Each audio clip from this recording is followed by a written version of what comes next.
ईमानदार किसान और अल्लाह की बारिश।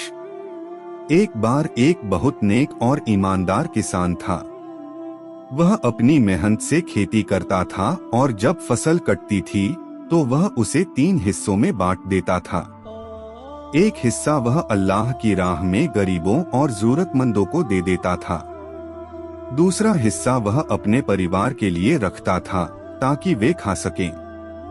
तीसरा हिस्सा वह अगली बार की खेती के लिए बीज के तौर पर बचा लेता था।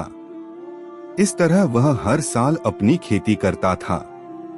एक दिन एक शख्स ने एक बादल को यह कहते हुए सुना कि उस खेत में बारिश बरसाओ जहां उस नेक किसान की फसल है। यह सुनकर वह शख्स बहुत हैरान हुआ कि अल्लाह एक खास इंसान के लिए बारिश भेज रहा है।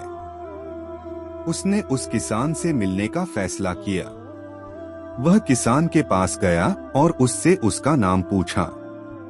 जब किसान ने अपना नाम बताया तो वह वही नाम था जो उस शख्स ने बादल को कहते हुए सुना था।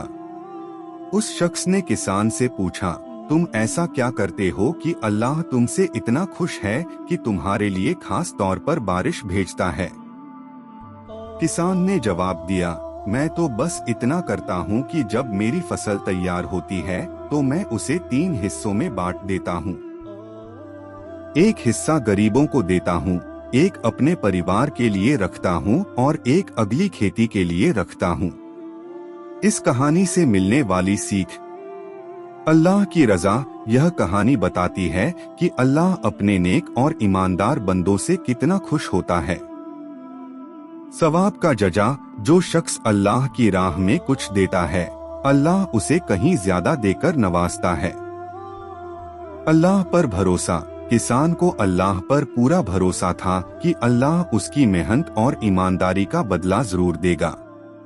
सच्चाई और सदका। किसान की सच्चाई और सदके की वजह से ही अल्लाह ने उसकी फसल में